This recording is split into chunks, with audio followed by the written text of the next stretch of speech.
kita harus menjadikan Yesus sebagai Tuhan kita, artinya kita ini hamba. Dia yang punya segala kuasa di sorga maupun di bumi. Orang pun anggap engkau rendah karena engkau muda katanya. Tetapi jadilah teladan. Bilang, jadi teladan. Jadi teladan, udah.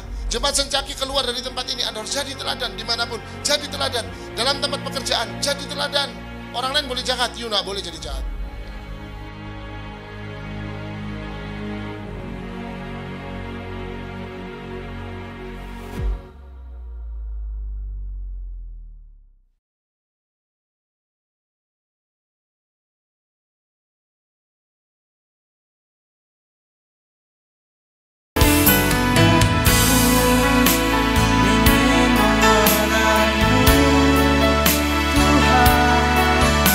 Lebih dalam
kagumi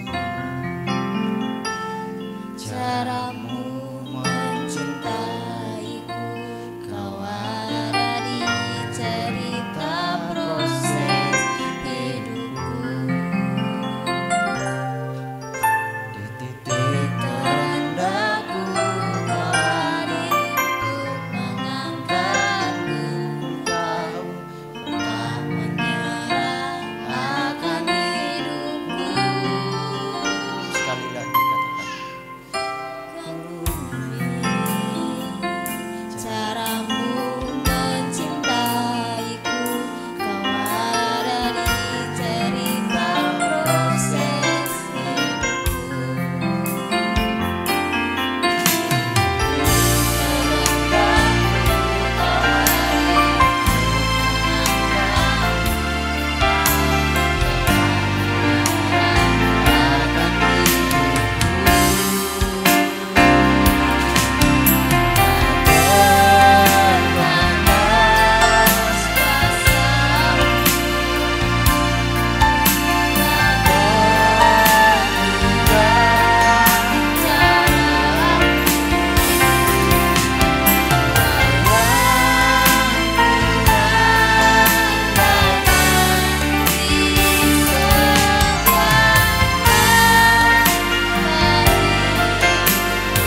bersorak-sorak bagi kemuliaan nama-Mu ya Bapa. Terima kasih Tuhan. Terima kasih Roh Kudus. Haleluya. Saya undang semuanya untuk bangkit berdiri. Kita akan bersorak-sorak bagi kemuliaan nama Tuhan. Kita mau katakan bahwa hari ini adalah hari yang terbaik bagi Tuhan. Kita mau bersorak-sorak bagi Tuhan. Terima kasih.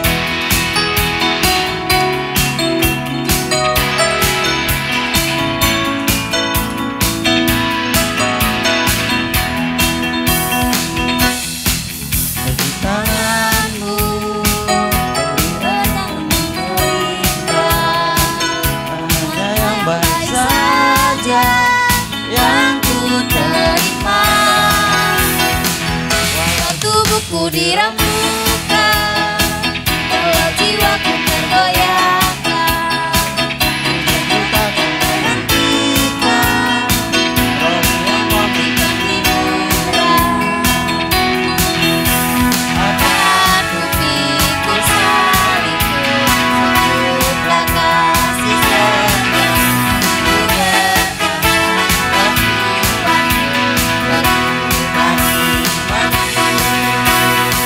Katakan semuanya.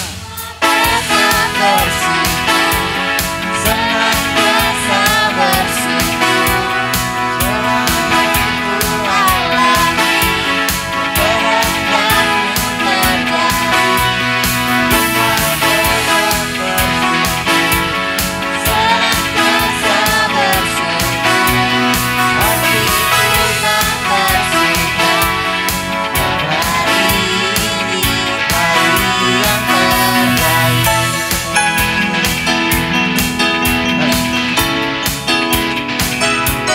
Katakan sekali lagi. Hidupku ada di tangan-Mu. Hidupku ada di tangan-Mu, bagai rancangan yang terindah. Tak lain saja yang ku terima, walau tubuhku dirembukan, walau jiwaku tergoyahkan, pujianku takkan terhentikan, Roh yang memberikan hiburan. Akan buktiku salibku, sebutlah kasih serta, ku bertahan ku mau tetap bersyukur, senantiasa bersyukur, segala yang ku alami kehendak-Mu terjadi. Ku mau tetap bersyukur, senantiasa bersyukur, hatiku tak tersuka.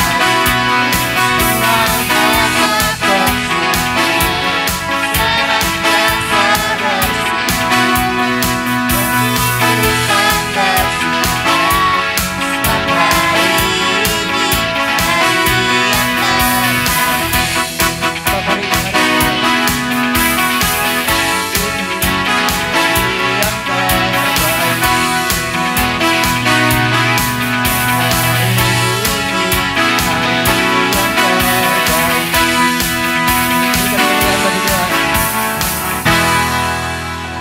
Masih pada semangat? Haleluya. Kita akan terus bersorak-sorak bagi kemuliaan nama Tuhan. Kita mau katakan bahwa sungguh nyata kasih Tuhan dalam kehidupan kita.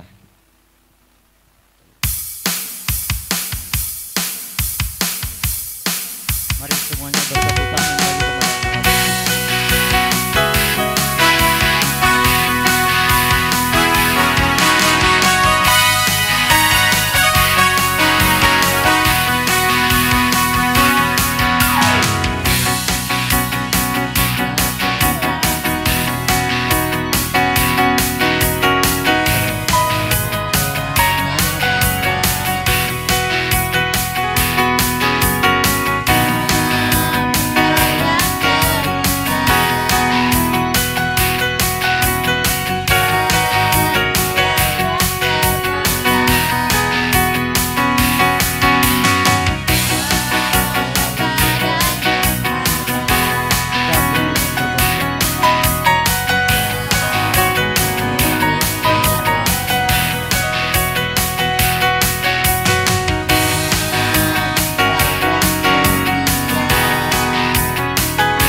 mendengarkan kebenaran firman Tuhan dan menaikkan sebuah pujian seperti rusa yang rindu akan aliran sungai. Terima kasih.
kasih.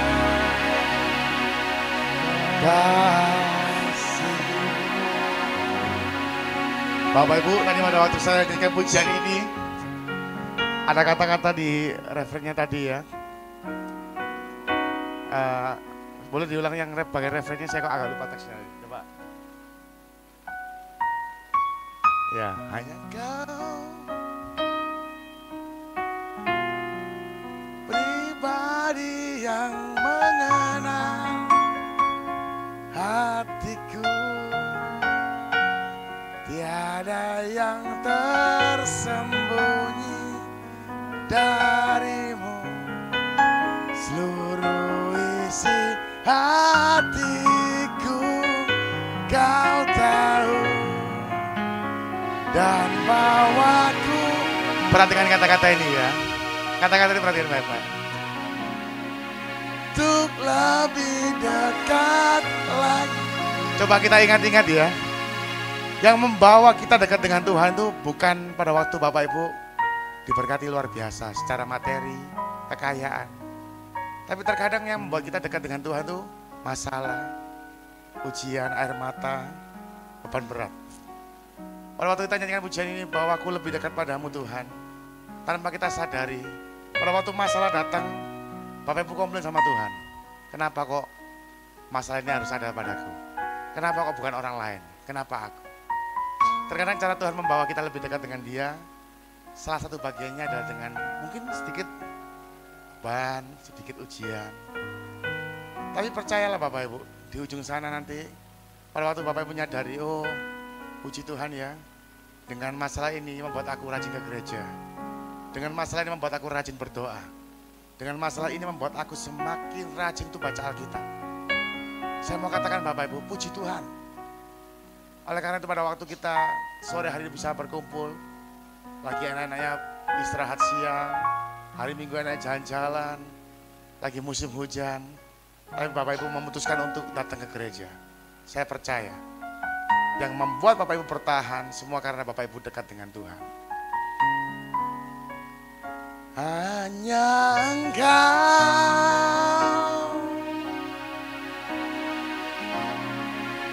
pribadi yang mengenal hatiku, tiada yang tersembunyi bagimu, seluruh isi hatiku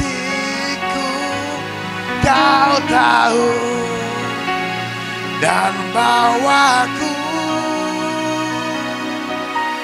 untuk lebih dekat lagi padamu, tinggal dalam indahnya dekapan kasih-Mu.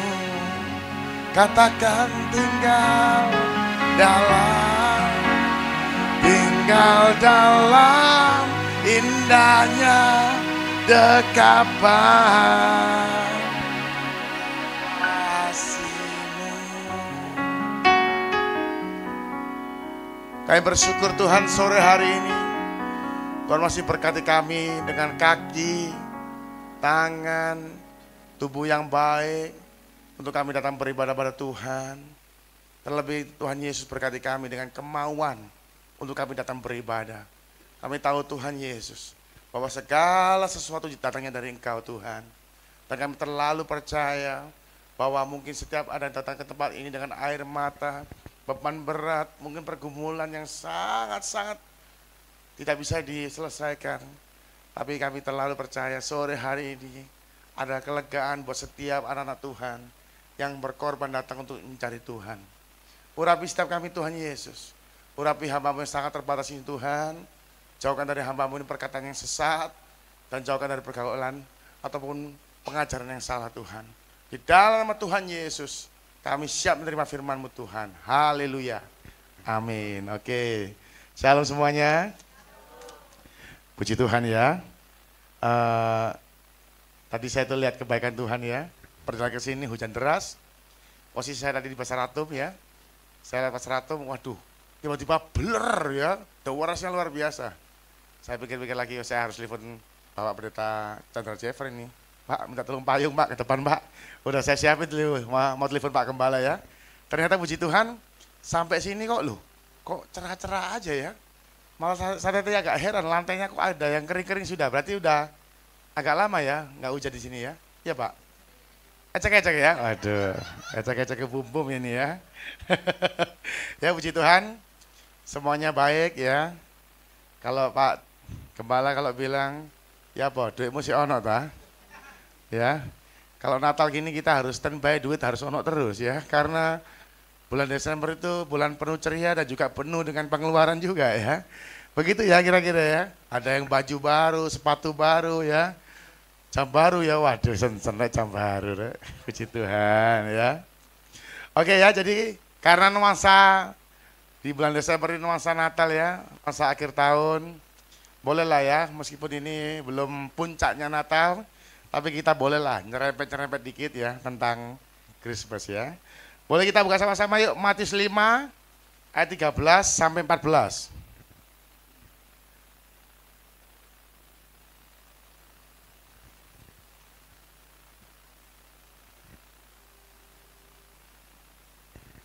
Matius 5 ayat 13 sampai 14. Firman Tuhan katakan begini, kamu adalah garam dunia. Jika garam itu menjadi tawar, dengan apakah ia diasinkan?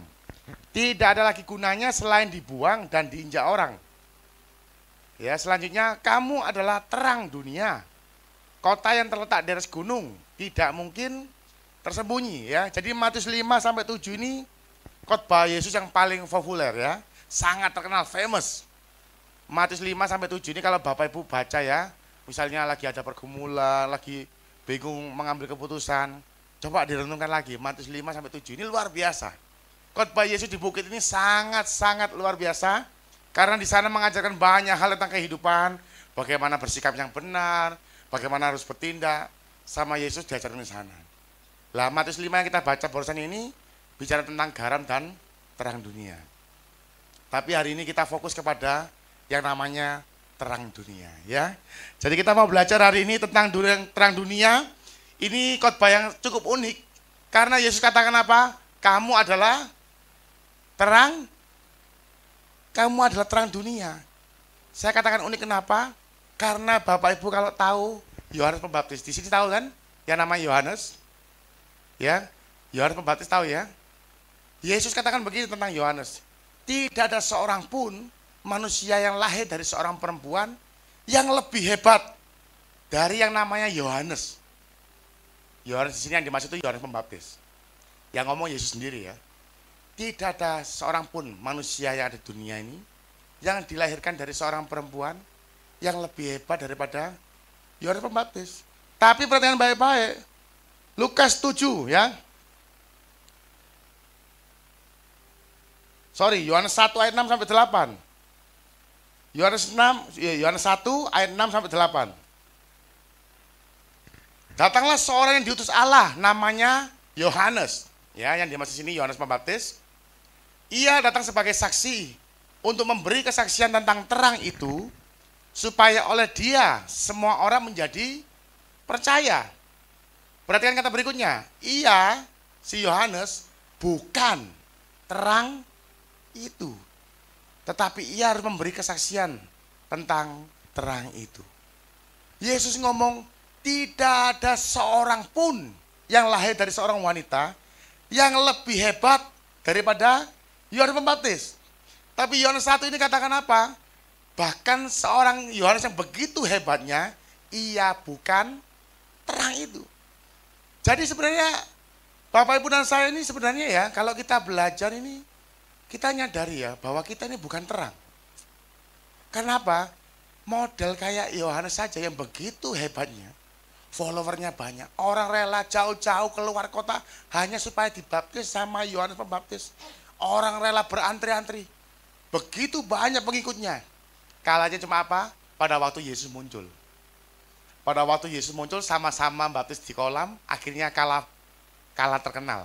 si Yohanes. Banyak orang-orang yang dulunya ngantri sama Yohanes, sekarang ngantri sama Yesus.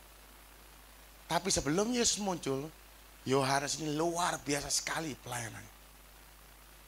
Orang model begini aja kita catat, iya bukan terang itu. Tetapi Yesus katakan di dalam Matius 5 tadi kita baca tadi, bahwa kamu adalah terang dunia. Ini sangat unik. Kenapa sangat unik? Karena ini satu-satunya sebutan untuk Yesus yang dikasih juga untuk kita. Kita baca ya, Yesus katakan apa? Akulah pintu. Mana pernah Yesus ngomong sama Jeffrey, Jeff, kamu tuh pintu. Lu kan aneh malah. Lawang opo? Ya?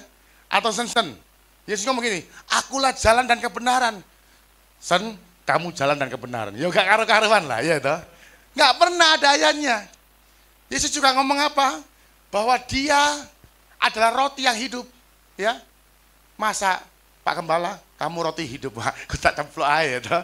Ngemesna loh ya, masa gitu. Jadi kita belajar bahwa sebutan Yesus semuanya nggak pas untuk setiap kita. Kecuali satu kata ini. Yesus katakan sendiri, kamu adalah terang dunia.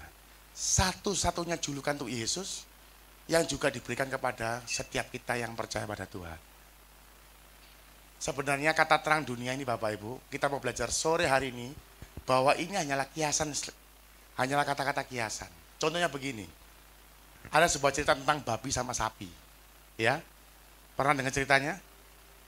Suatu hari babi itu komplain, sapi, kenapa sih ya tiap orang kalau ribut itu selalu panggil-panggil nama saya. Hei lu babi lu babi. Si babi ngamuk-ngamuk komplain. Nah si sapi jawab, ya lu si Pi, gua ini waktu hidup, aku bantu para petani-petani bajak sawah. Terus mohon maaf, pupku ini juga buat untuk pupuk ya. Kalau aku mati dagingku itu mahal. Lah kamu Bi, kerjanya cuma makan tidur aja. Ya coba waktu mati aja lu berguna. Jadi di sini kalau yang sukanya makan tidur aja panggilannya apa? Tapi bukan berarti Jeffrey babi.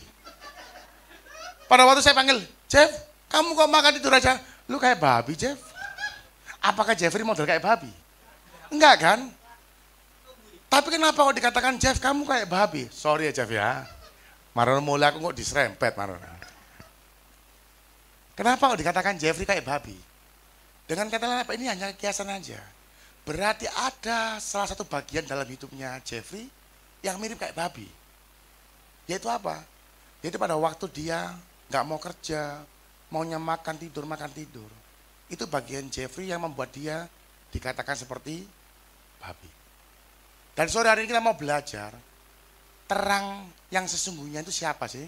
Kita buka sama-sama yuk, Yohanes 1 ayat 9. Yohanes 1 ayat 9. Firman Tuhan katakan begini, ya. Karena ini Desember, waktu kita baca ayat ini ya.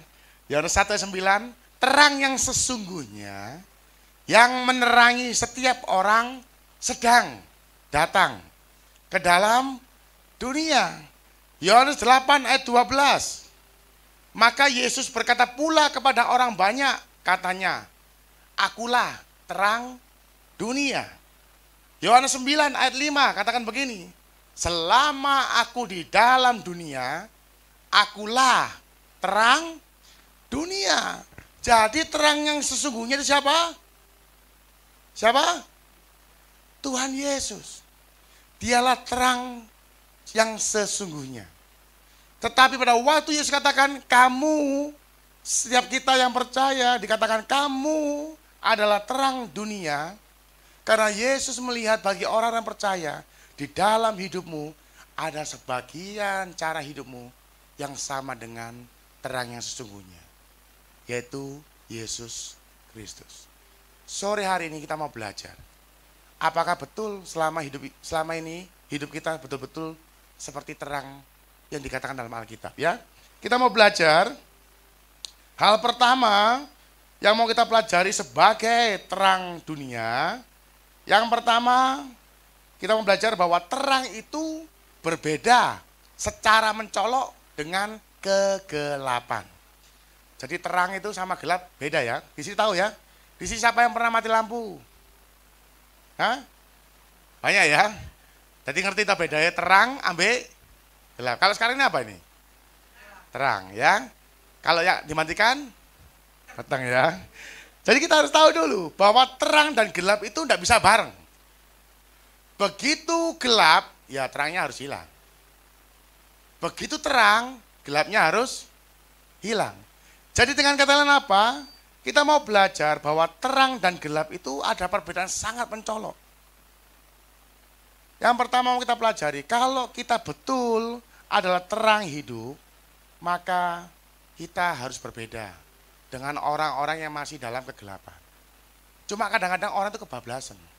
Kita ini orang Kristen harus beda. Kalau orang gelap masih makan nasi, kita harus makan batu. Nah, ini repot ini. Ya. Kalau orang dalam dunia ini mandi sehari 3 kali, kita nggak mau. Sorry ya, kita nggak mandi. Nah, ini masalah. Ya, terkadang orang kebablasan. Kepinginnya beda sama orang kegelapan, kebablasan. Tapi saya ada sebuah teman ya di Makassar. Dia punya supermarket besar di Makassar ya. Salah satu orang kaya di Makassar. Dia buka supermarket hampir 25 tahun. Dari buka sampai hari ini, dia punya prinsip. Tidak jualan rokok sama tidak jualan alkohol. Dia seorang pendeta, hamba Tuhan. Padahal kalau jual rokok itu paling enak loh. Kenceng. Ya, kalau nggak percaya pergi ke Alfamart, Indomaret. Pajangannya rokok itu paling menarik posisinya. Ya, paling menarik posisinya. Jual rokok itu paling gampang. Tapi supermarket ini 25 tahun sampai sekarang nggak pernah jual rokok sama nggak pernah jual alkohol. Yang ngomong bukan teman saya, tapi teman-temannya dia. Itu gila orang itu. Nggak pernah jualan rokok. Saya cari rokok ke sana nggak ada. Jadi kalau kita hidup di dalam terang, itu pasti berbeda dengan orang dalam kegelapan. Tapi maksudnya yang berbeda apa? Yang berbeda adalah hal-hal di mana waktu kita baca firman, apa yang Tuhan katakan tidak boleh, ya kita tidak kerjakan. Apa yang Tuhan perintahkan, ya kita kerjakan. Jangan sampai dalam segala hal kita berbeda, itu masalah. Ya contohnya tadi, yang lain makan nasi, kita nggak mau makan nasi. Mintanya makan kerikil, lah ini agak repot. Nanti kasihan Pak Kembala ngurusi rumah sakit, pusing nanti ya. Ini bentar belum sembuh, ini sakit lagi, masalah nanti. Oke ya, jadi yang pertama kita mau belajar bahwa orang-orang yang hidup dalam terang itu pasti berbeda dengan orang-orang dalam kegelapan. Cara hidupnya, ya, kemudian di dalam dia bekerja, itu pasti beda. Orang dalam kegelapan, yang penting gaji biro. Kerja berdasarkan gaji. Gaji besar, gua semangat. Gaji kecil, sorry ya. Nah, tapi orang-orang kalau hidup dalam terang, firman Tuhan katakan apa? Bekerjalah seperti untuk Tuhan. Dia tahu ada bosnya, nggak ada bosnya. Gila-gilaan. Karena dia tahu suatu hari promosinya, pekerjaannya, bukan datangnya dari bosnya, tapi dari Tuhan yang ngitik-ngitik hatinya bosnya. Sakno pegawaimu tambahno gaji mana kerja bagus. Sap. Wah. Meskipun nggak ada mata yang melihat kerjanya bagus, semua beres. Saya itu dulu kerja ikut bos saya Pasar Turi itu. Gaji pertama saya 600.000 Bapak Ibu. Sama bos saya disuruh semua. Disuruh nyopir, suruh kirim barang ke Pak, suruh keliling luar kota, suruh nagih, suruh cari barang. Semua all round, semua saya kerjakan. Pikiran saya cuma satu aja, mumpung masih muda saya harus banyak belajar. Ya. Dan puji Tuhan sampai 15 tahun kemudian gaji saya cuma 1.500.000. Mencet loh bos saya itu ya. 15 tahun, semua saya kerjakan. Ya. Saya tuh kadang-kadang mikir-mikir ya, omset perusahaan saya hari ini, ya, dengan 6 tim sales ya, dengan omset saya dulu saya kerja sendirian di bos saya itu cuma sendirian, itu omsetnya banyak kan saya dulu 3 kali lipat. Tapi pikir-pikir lagi, oh bos ini enak tenan ya, gila loh, ya saya cuma dikasih gaji selama 15 tahun gajinya cuma naik segitu. Tapi saya tidak pernah mengeluh, saya kerjakan dengan enjoy. Akhirnya Tuhan bawa kita ke level yang berikutnya. Tuhan promosikan. Jadi orang-orang hidup dalam terang itu pasti tahu. Kalau dia kerja untuk Tuhan. Dia lakukan terbaik. Ada bosnya, nggak ada bosnya. Ada yang lihat, nggak ada yang lihat.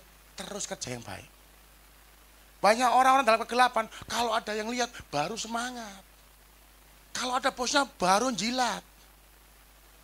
Oh, cari muka, ngerti ya, cari muka. Kalau nggak ada mukanya bingung nanti, ya. Jadi kita mau belajar, yang pertama tadi, bahwa orang-orang dalam terang itu pasti ada perbedaan. Cara bekerjanya, cara ngomongnya, cara perilakunya itu pasti beda. Makanya dalam Matius 5:16 katakan begini, demikianlah hendaknya terangmu bercahaya di depan orang, supaya mereka melihat perbuatanmu yang baik dan memuliakan Bapamu yang di surga. Demikianlah hendaknya terangmu bercahaya di depan orang, supaya mereka melihat perbuatanmu yang baik dan memuliakan Bapamu yang di surga. Yang kedua mau kita pelajari tentang terang dunia, yaitu kamu adalah terang dunia, bukan terang gereja. Ya, Matius 5 yang tadi kita baca bahwa katakan apa? Kamu tuh terang dunia, bukan terang gereja. Maksudnya apa? Bapak, Ibu dan saya dituntut Tuhan bukan hanya manis di gereja, bukan hanya shalom, shalom, shalom. Begitu metu gereja tadi monster medeni. Ya, ada sebuah cerita ya, ada anak seorang gembala. Pada waktu gereja sudah selesai acara nggak mau pulang-pulang. Sama orang tanya, ayo nggak pulang dah, ini udah selesai ini ibadah ini. Ya, saya suka di sini aja. Kenapa? Ya, papa kalau di sini baik. Kalau begitu di rumah langsung berubah orangnya. Jadi Bapak Ibu dan saya ini tidak perlu hanya manis di gereja. Yang Tuhan mau bangun tidur sampai tidur lagi, itulah menjadi tolak ukur Bapak Ibu terang apa bukan. Kalau orang cuma terang di gereja itu gampang Bapak Ibu. Apa sih susahnya kita sandiwara cuma 2 jam, enteng lah. Ini ya Jeff ya. Tapi begitu sandiwara 7 kali 24 jam rotok susah. Bangun tidur sampai tidur lagi suruh sandiwara terus jadi orang baik, angel loh. Makanya saya itu ya, di gereja kami saya itu paling berat. Suruh khotbah di depan mertua saya, mama saya, istri saya, anak saya itu paling berat ya toh. Itu hakim semua itu ya. Jadi kita kalau khotbah jangan sampai ngomong yang nggak jelas, bisa dimaki-maki saya di rumah. Ya, saya itu paling berat loh kalau di gereja itu.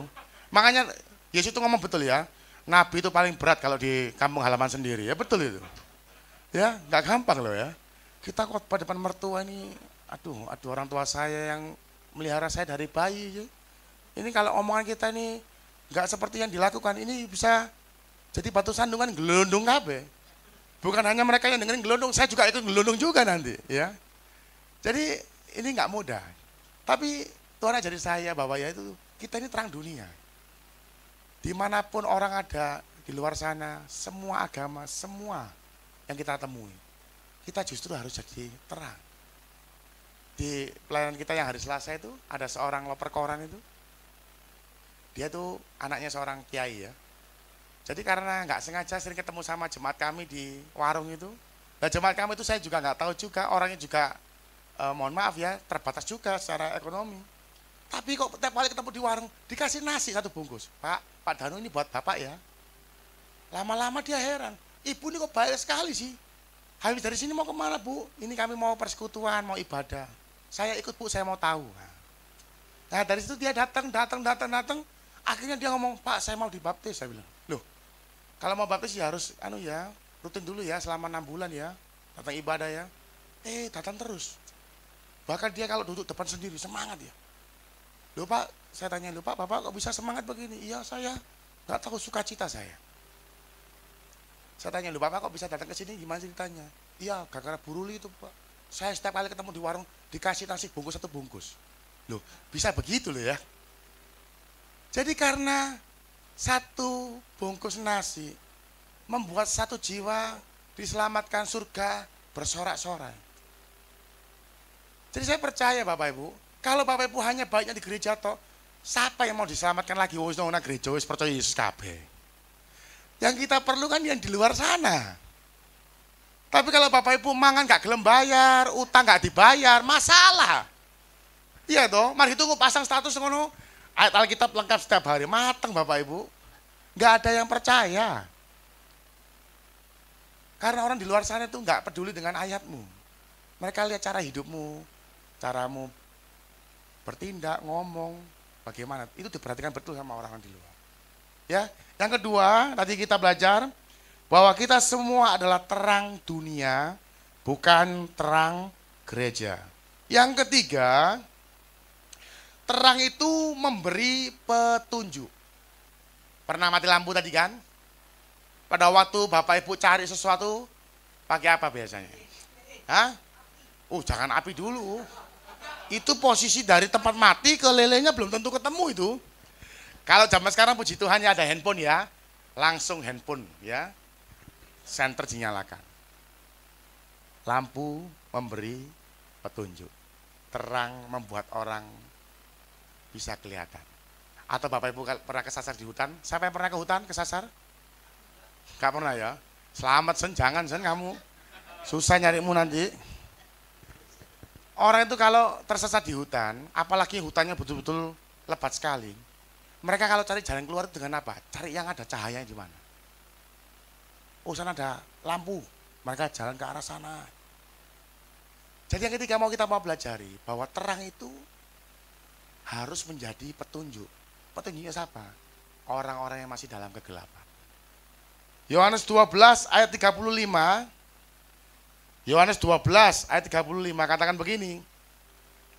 Kata Yesus kepada mereka, hanya sedikit waktu lagi terang ada di antara kamu. Selama terang itu ada padamu, percayalah kepadanya, supaya kegelapan jangan menguasai kamu. Barang siapa berjalan dalam kegelapan, ia tidak tahu kemana ia pergi. Dengan kata lain apa? Pada waktu Bapak Ibu dikatakan sebagai terang dunia, ada terang itu, ada karakter terang di dalam hidupmu. Cara hidupmu, caramu bekerja, caramu pelayanan, caramu berbagi kepada orang lain. Ada orang di luar sana yang nggak ngerti cara berbagi. Ada orang di luar sana yang nggak ngerti bagaimana cara mencari Tuhan. Tadi pagi Pak Gembala khotbah di tempat kami, sharing masalah supir Grab Pak ya. Supir Grab hanya karena ingin tahu tentang bagaimana Bapak juga mengalami Yesus. Orang-orang dalam kegelapan itu nggak ngerti dia harus kemana. Maka saya tanya, pernah mati lampu nggak? Bapak Ibu kalau mati lampu, kau kemana lu nggak ngerti arahnya. Orang dalam kegelapan itu jangankan masalah mengambil keputusan. Mereka yang gampang-gampang aja nggak ngerti caranya. Saya kasih contoh ya. Saya punya teman baik itu lagi ada masalah. Pak Jeffer kenal dengan teman saya, habis dapat warisan 5M, 5 miliar ya. Kemudian merasa uang banyak, foya-foya. Terus kemudian dia belikan rumah di Citraland, harganya 3,8M. Masih bentuk tanah, masih gambar, sama Citraland masih jual gambar. DP-nya 1 miliar, bisa dicicil selama setahun. Akhirnya teman saya ngambil lah, DP-nya 1 miliar setahun, dia pikirkan masih ada 5M. DP 1M enteng. Beli mobil yang paling bagus. Wah, foya-foya setiap hari, clubbing terus. Enggak sampai 3 tahun, kemarin saya dikabari, dia curhat gak berani sama saya lagi sudah. Soalnya dia kenyang. Tiap kali curhat sama saya, selalu saya marahi, selalu saya omeli. Lama-lama dia cari curhat lain, cari pembenaran. Teleponlah ke teman saya, dia cerita, aku entek HP. Mobilku kapan hari aku butuh duit, tak top up lagi ke leasingnya. Sekarang udah nggak bisa bayar cicilan nih, dijual mobilnya, gak dapat uang apa-apa. Rumahnya yang sudah bayar selama setahun, DP-nya sudah selesai Bapak Ibu. Sekarang mau serah terima rumahnya. Bayangin ya, iki bayar tok loh, belum tahu lihat bentuk rumahnya loh. Sekarang rumahnya selesai, waktunya serah terima, tapi teman saya udah 4 bulan nggak bayar. Sama Citraland mau ditarik rumahnya, dan teman saya cuma dapat ucapan terima kasih. Loh, 5M 16 kabeh. Orang, saya udah bilang sama dia, sudahlah rumahmu jualan murah-murah. Rugi titik gak apa-apa. Sing penting kamu bisa pegang uang ada sesuai lah. Oh sorry ya, aku dulu belinya tuh 3,8. Sekarang harganya sudah 4 M. Aku pokoknya maunya 4 M kurang 10 juta lah. Nggak apa-apa, lu ngono ya. Lu seru posisi kepepet, wani-wani negosiasi. Lu tak bilang, kamu ini posisimu ini nggak bisa negosiasi. Kamu ini posisi sudah nggak ada pilihan. Bisa-bisanya kamu jual mahal. Gak mau sungguhan. Tak bilang, ayo kamu mau tak bantui. Tak tawar-tawarkan teman-temanku. Tapi harga harus menarik. Contoh misalnya sekarang 4 M. Kamu jual lah 3,5. Rugi 500 juta enggak apa-apa. Yang penting kamu ada uang, terima kan? Udah nyemplung 1 M kan? Balik 500 juta kan lumayan Mas Yan. Enggak mau. Ujung-ujungnya sekarang sama Citraan mau disita. Gak dapat kembalian sama sekali. Orang-orang yang hidup dalam kegelapan, itu mereka bedakan kiri sama kanan aja bingung. Harus ke kiri, apa harus ke kanan, itu nggak ngerti. Ya apa cara ke gereja, ya apa caranya mulai untuk berdoa, ya apa caranya baca Alkitab, mereka nggak ngerti. Dapat uang dari pekerjaan harus diapakan, nggak ngerti. Itu tugasnya Bapak Ibu dan saya. Bahwa terang itu harus menjadi petunjuk untuk orang-orang masih hidup dalam kegelapan. Yaitu apa? Ya tunjukkan dong, jadi teladan yang baik. Makanya Yesus katakan apa? Kamu itu terang dunia. Dapat gaji, perpuluhan rajin, memberi kepada yang membutuhkan rajin. Temenmu yang nggak ngerti, yang dalam kegelapan, oh ngono ta? Saya itu punya teman-teman begini banyak. Mereka tanya, kan yang ngasih orang itu ya apa caranya? Orang saya tanya ngasih apa caranya nggak ngerti caranya. Bapak Ibu jangan ketawa. Ini sungguhan. Di luar sana itu banyak orang nggak ngerti cara berbagi serius ini. Tiba-tiba teman saya WA kemarin dan aku pengen berbagi untuk orang pinggir jalan. Dia jualan bakmi karet. Bakmi yang lumayan mahal juga, 1 porsi 50.000. Wah lumayan ini, tak bilangin jemaatku akeh Terus tak omong isi aja nang ngarep ya. Orang nggak pernah berbagi kaget Bapak Ibu, ya kan kita harus pelan-pelan. Jemaatku akeh siap tak? Berapa? Wis 70 aja wis. Pakai juga ya. Kira-kira masake jam piro ya? Terserah kau aturin wis. Ya toh, lek perlu kon subuh masak Ibadah jam berapa? Jam 10. Saya kan ada undangan di Ngagel itu. Kita juga ada pelayan di sana, Jeff. Di sana itu ada untuk orang-orang tua-tua juga di sana. Ada kurang lebih sekitar 70-80 jemaat. Saya arahkan ke sana aja berkatnya. Jam berapa ibadah? Jam 10 pagi. Mateng jam piro masake. Ya terserah aturan wis. Tiba-tiba dia WA saya tadi malam, waktu kita habis doa malam itu. Oke dan siap. Wis, tak siap no. Kira-kira ibadah selesai jam berapa? Jam 12. Ya kalau bisa sebelum jam 12 lah kamu kirim. Oke siap. Jadi di luar sana itu Bapak Ibu, banyak orang-orang teman-teman kita, saudara kita. Mereka itu nggak ngerti caranya untuk menolong orang lain. Bagi mereka hidup itu mau aku terima bayaran, kayak aku dewi, kayak bojoku, kayak anakku, cukup. Orang lain gak iso mangan, gak urusanku. Ada orang pinggir jalan, gak iso makan, gak iso punya tempat tinggal, bukan urusan saya. Aku kerja untuk diriku sendiri dan juga keluarga. Lah kita ini, orang-orang gereja ini sama Tuhan, dikatakan kamu itu terang dunia. Jadi kamu harus tunjukkan bagaimana cara hidup yang benar kepada orang di luar sana yang gak ngerti caranya hidup. Yang keempat, bahwa terang itu mempengaruhi gelap, bukan sebaliknya. Pada waktu ruangan ini lampu yang dimatikan, ya, kemudian lampu disaklar tiba-tiba ditekan jeglek, terang begini, gelapnya harus hilang.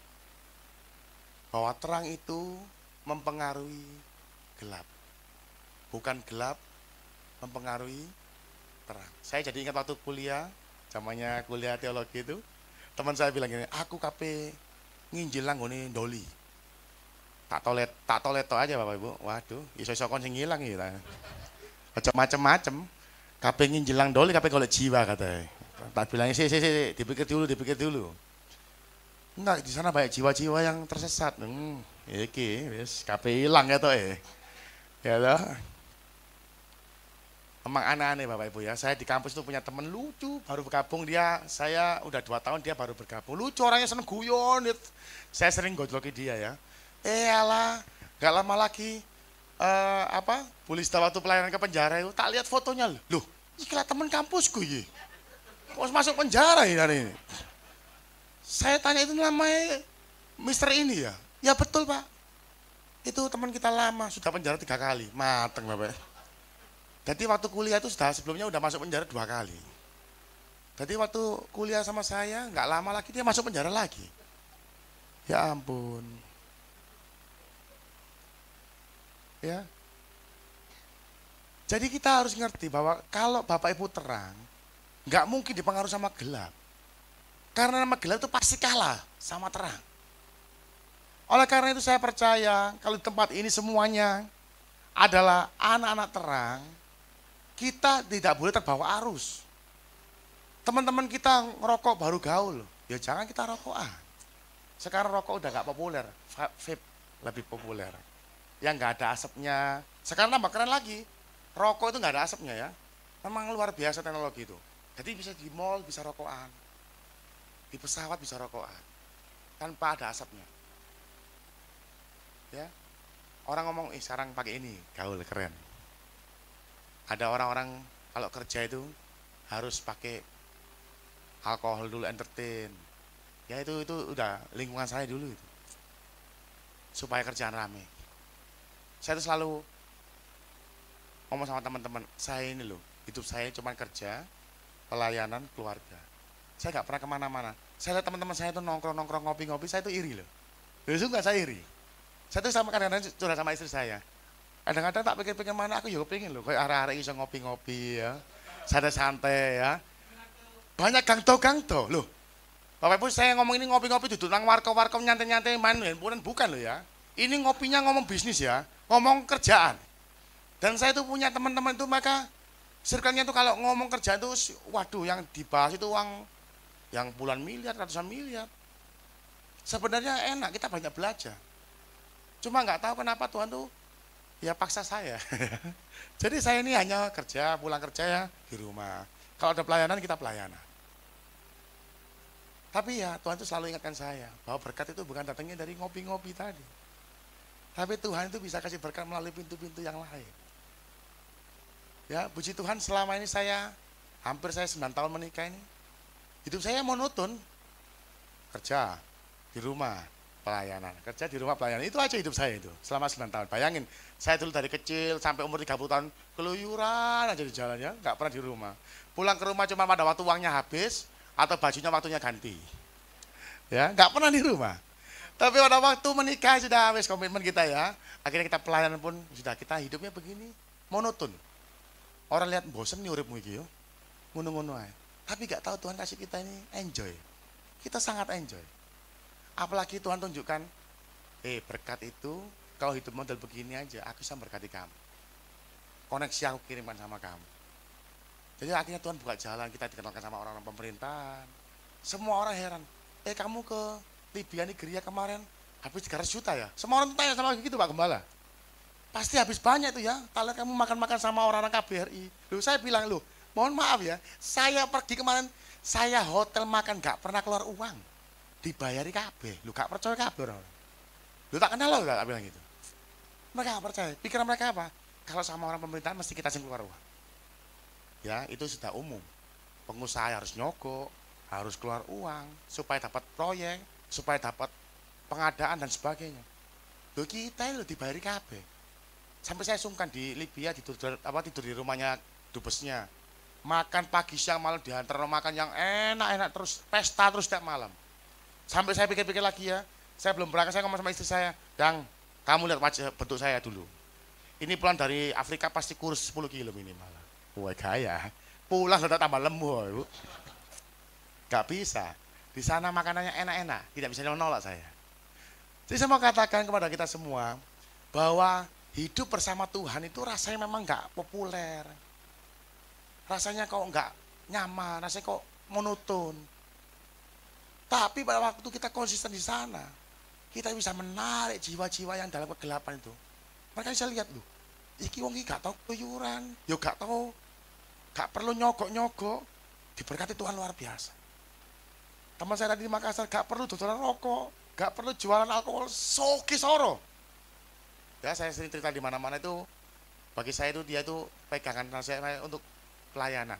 Ya saya lihat dia itu banyak belajar. Saya banyak belajar sama dia, bagaimana dia bisa mengatur di dalam dia keluarga, bisnis dan juga pelayanan. Kemarin saya telepon dia, saya video call, Pak di mana Pak? Lagi di Flores. Waduh, kalau Natal gini roadshow Pak ya? Oh iya ini roadshow sudah satu Indonesia puter-puter aja. Dan saya senang itu apa? Dari dulu dia sederhana. Orangnya uangnya bukan M lagi, udah T. Tapi pakai baju putih aja biasa. Sepatu ngambil di toko aja. Kamu lihat sepatu saya, tak lihat sepatunya. Loh ini barang dagangan toko Pak? Iya dagangan toko ini. Orangnya biasa-biasa aja. Tapi tiap bulan transfer 1.000 pendeta, 1 miliar tiap bulan. Tapi pikir-pikir lagi orang ini gila.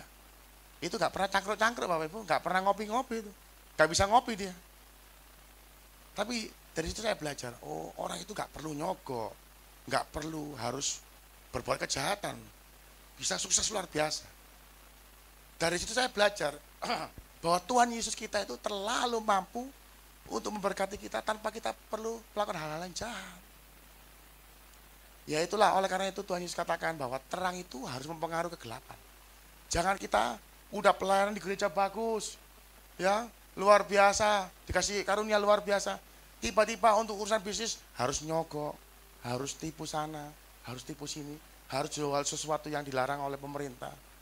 Harus, contohnya misalnya, ya saya punya teman bandar bola paling besar di Surabaya. Memang menggiurkan Bapak Ibu uangnya. Enak memang ya. Gak lapo-lapo, main begini-begini aja sudah kaya raya. Tapi ya gitu teman saya masuk penjara 5 kali.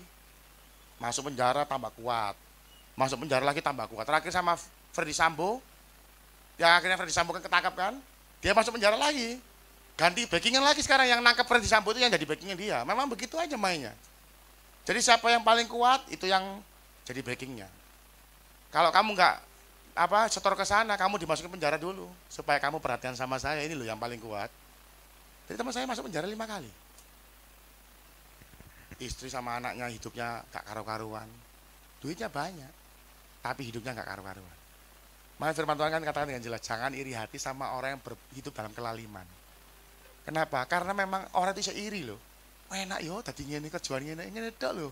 Duitnya wake. Bandar obat, bandar bola, pokoknya yang bandar-bandar itu loh soge kabeh.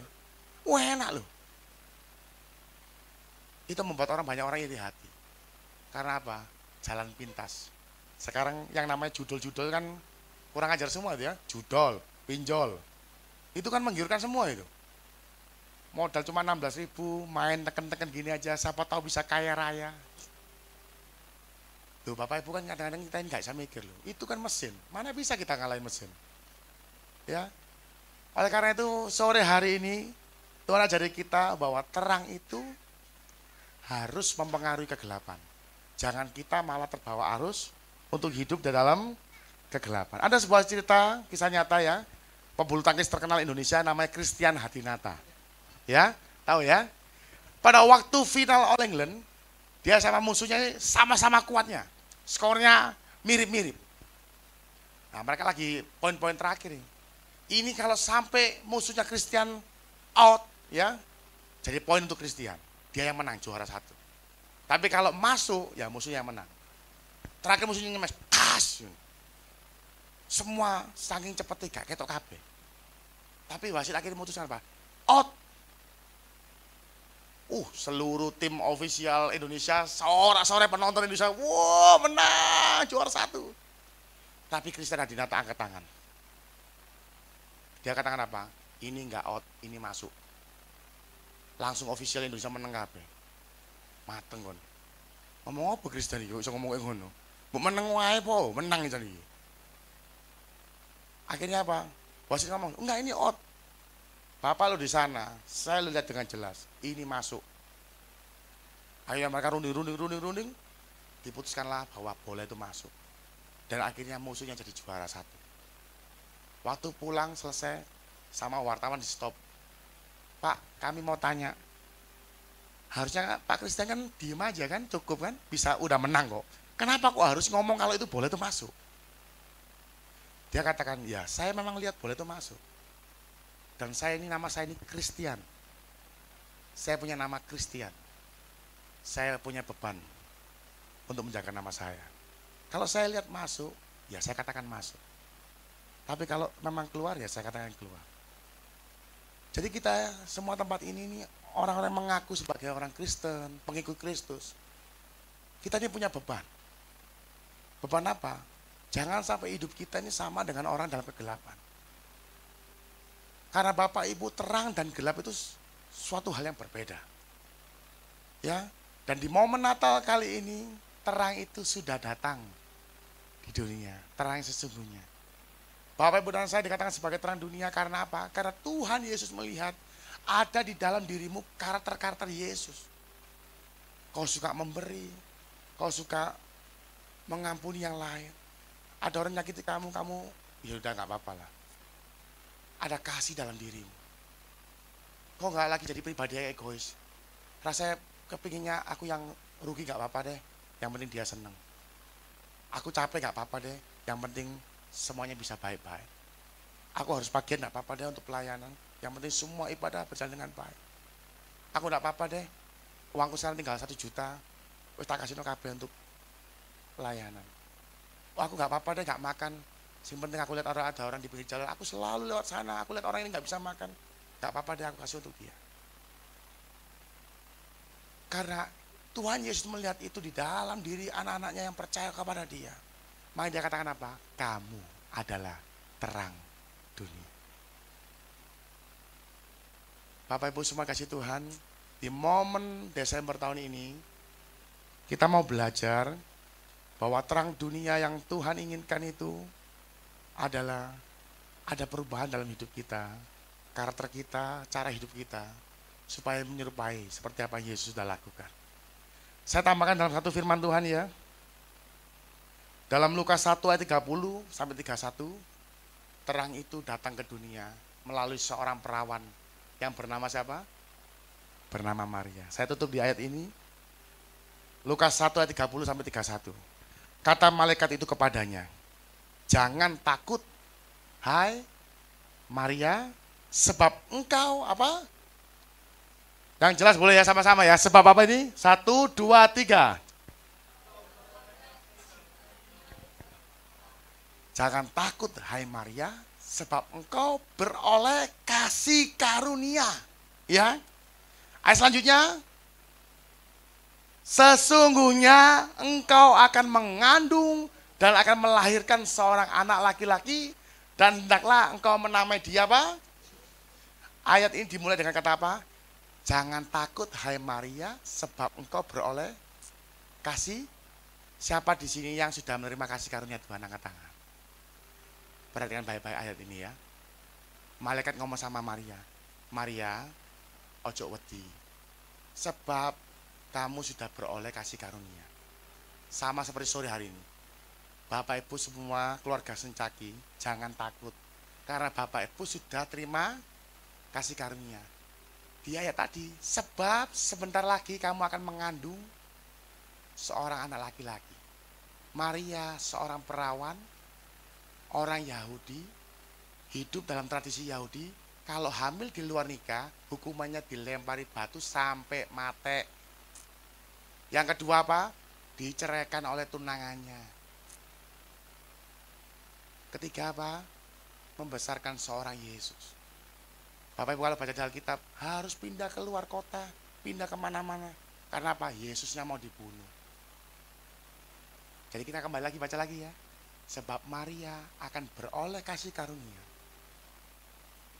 Sebab Maria beroleh kasih karunia. Oleh karena itu Maria, kamu habis gini mau dibunuh, mau diceraikan, kamu mau disiksa. Dengan kata lain apa? Desember 2024 ini Tuhan ingatkan kita semua, kalau Bapak Ibu merasa dirimu sudah beroleh kasih karunia Tuhan, berarti sebentar lagi kita akan mendapatkan tugas Tuhan untuk memberikan hidup kita untuk Tuhan. Kasih karunia tidak pernah diberikan secara gratis. Kasih karunia itu datang untuk Bapak Ibu karena Tuhan tahu kau punya kapasitas untuk melakukan perintah Tuhan.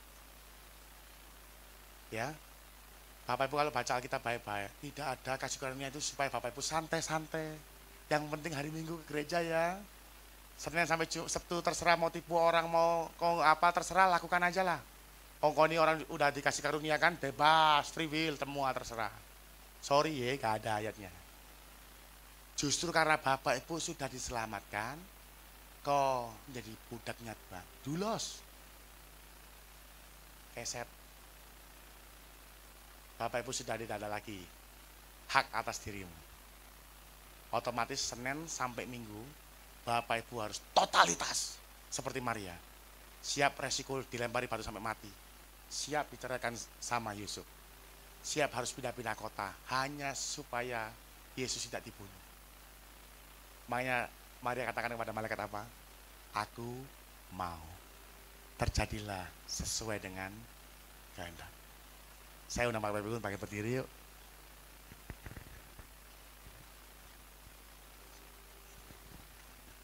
Saya undang Bapak Ibu seperti Maria tadi. Pada waktu mendapat tugas dari Tuhan rasanya berat sekali ya. Resikonya dibunuh. Belum lagi harus diceraikan sama orang dicintai dia. Tapi Maria siap lakukan itu. Sebab dia beroleh kasih karunia Tuhan. Saya percaya keluarga Sencaki pun juga sama. Kalau Bapak Ibu sudah beroleh kasih karunia Tuhan, ada tugas yang berikutnya. Yaitu apa? Bapak Ibu harus berikan hidupmu untuk melayani Tuhan.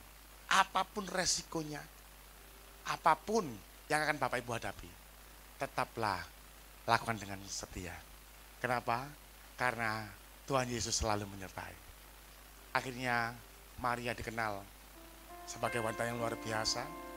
Bahkan saudara kita Katolik pun sampai berdoa kepada Bunda Maria. Kenapa? Karena dia rela berkorban untuk menggenapi rencana Tuhan. Rencana Tuhan yang pertama adalah kelahiran Yesus ke dunia. Rencana Tuhan Yesus yang kedua, pada waktu nanti dia datang kedua kalinya, dia bukan lagi menyelamatkan, tapi kedatangan yang kedua untuk menghakimi. Mana yang salah, mana yang benar akan dipisahkan.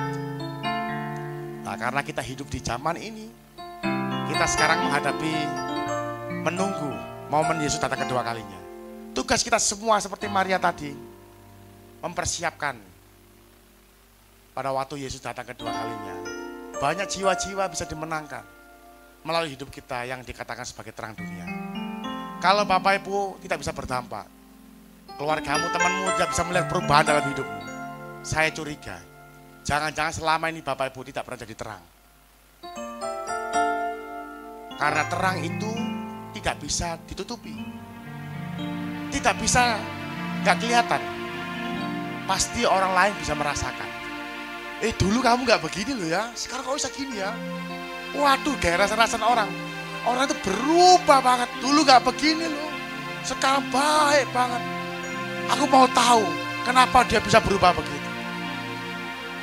Harus membuat orang lain penasaran. Kenapa kok bisa ada perubahan ya? Aduh, dulu kelakuannya gak karu-karuan. Percayalah Bapak Ibu, tanpa Bapak Ibu perlu ngomong ayat Alkitab, banyak orang akan penasaran, kepingin tahu, kepingin kenal siapa Yesus itu yang bisa merubah hidup kita. Terima kasih Bapak, kau baik. Kami bersyukur Tuhan untuk segala kebaikan Tuhan. Biarlah sore hari ini Tuhan Yesus, kami semua merenungkan kalau kami betul-betul dipandang Tuhan sebagai terang dunia. Berarti kami harus menjaga sikap hidup kami, menjaga cara perilaku kami, menjaga cara bicara kami, supaya orang-orang sekitar kami bisa mengenal Yesus melalui hidup kami. Oh Yesus, Kaulah juru selamatku, ku akui Kau Tuhan bagiku. Kau terang bagi saat gelapku, Kau pintu bagi setiap jalan. Oh, Yesus Kaulah juru selamatku. Ku akui Kau Tuhan bagiku. Kau terang bagi saat gelapku. Kau pintu bagi setiap jalan. Katakan dalam hatimu, firman jadi manusia. Terima kasih Tuhan Yesus. Diam di antara kita. Ada hidup, terang jadi manusia. Engkau datang bagi kemuliaan-Mu. Yesus Kaulah juru selamatku. Ku akui Kau Tuhan bagiku. Kau terang bagi saat gelapku. Kau pintu bagi setiap jalan. Oh, Yesus Kaulah juru selamatku. Ku akui Kau Tuhan bagiku. Kau terang bagi saat gelapku. Kau pintu bagi setiap jalan. Bapak Ibu, di ibadah kami Selasa itu ada pemain musik kami, namanya Mas Nono ya. Dia itu tukang parkir di Dinoyo, depannya gereja Santa Maria, gereja AKY ya, kalau di Dinoyo itu. Jadi dia itu waktu datang ke persekutuan itu habis nyabu, Bapak Ibu.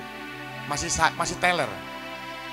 Dia datang gitu, saya lihat saya lirik dia diam aja. Sekali datang, 2 kali, 3 kali, saya sampai dia. Mas, kamu habis make tak? Iya aku. Oh, minggu depan kalau kesini Leso jangan pakai lagi ya. Ya nggak apa-apa kok. Minggu depan datang bawa gitar Bapak. Gitarnya senari sing pedut ada 2 ya. Jadi senarnya cuma ada 4. Dia main, kita nyanyi dia main. Memang waktu kita dulu ibadah pinggir jalan itu nggak ada yang bisa main musik ya. Jadi cuma tepuk tangan aja. Dia main musik. Oh Mas, kamu bisa semua ya? Bisa kok saya kok. Cuman gereja-gereja itu takut sama saya. Memang orangnya tato, wajahnya tatoan, serem lah. Ya, serem. Gereja-gereja itu saya ditolak itu, nggak ada yang mau terima saya. Oh ya udah, kamu di sini aja. Minggu depan datang fresh wajahnya. Ya gitu Mas, ya. Sekarang ada perubahan ya. Semangat ya Mas. Sampai hari ini tanpa terasa sudah hampir 3 tahun dia di sana. Dia semangat sekali. Dan dia cerita sama saya, kok saya tuh punya anak kok. Loh kamu umur berapa? Saya kawin umur 14 tahun. Ya ampun. Istri saya umur 13 tahun. Ya ampun. Jadi dia sama anaknya itu kayak adik kakak. Anakmu sekarang di mana? Anak saya diasuh di gereja di Kapasari. Saya dulu sama anak saya itu tak antem terus anak saya. Sampai anak saya itu gak mau ketemu saya. Terus sekarang gimana Mas? Puji Tuhan kok sekarang saya sama anak saya sekarang deket banget. Saya di gereja itu pelayan. Akhirnya dia pelayanan di gereja di mana anaknya diasuh. Hari Minggu di sana dia main musik. Sekarang sama anaknya baik. Saya lihat video-video dia tunjukkan sama saya. Sama anaknya itu seperti temen. Usianya hampir mirip. Tapi sekarang deket lagi hubungannya. Saya percaya Bapak Ibu. Terang itu pasti berbeda dengan dunia. Kalau Bapak Ibu merasa orang-orang sekitar belum terdampak, Berarti kita ini belum melakukan apa-apa. Saya curigain cuma kita sebagai terang gereja saja. Cuma di gereja aja kok baik pelayananmu. Tapi begitu di luar kok enggak berdampak apapun. Yang Tuhan mau kita ini adalah terang dunia. Semua orang sekitar kita harus merasakan ada kasih Yesus di dalam hidup kita. Saya percaya di momen Natal ini, ingat ya, Tuhan Yesus yang ulang tahun, bukan Bapak Ibu yang ulang tahun. Dia yang layak dikasih kado. 2025, saya dapat pesan dari Tuhan sangat jelas. Orang-orang yang melayani Tuhan dengan sungguh-sungguh, dengan motivasi yang benar, akan beroleh kasih karunia berlipat-lipat. Sangat jelas pesan Tuhan kepada saya. 2025 tahun penuh kasih karunia Tuhan. Tapi ada term and condition. Hanya untuk orang-orang yang mau totalitas melayani Tuhan. Kalau selama ini Bapak Ibu melayani Tuhan hanya karena ingin dilihat orang, hanya karena ingin dipuji, itu saja upahmu. Tapi 2025 rubah mindset kita. Saya melayani Tuhan karena saya sudah banyak menerima kebaikan Tuhan. Waktunya berikan yang terbaik. Yesus, Kaulah juru selamatku. Ku akui Kau Tuhan bagiku. Kau terang bagi saat gelapku. Kau pintu bagi setiap jalan. Yesus, Kaulah juru selamatku. Ku akui Kau Tuhan bagiku. Kau terang bagi saat gelapku. Kau pintu bagi setiap jalan. Kau pintu bagi setiap jalan. Kau pintu bagi setiap jalan.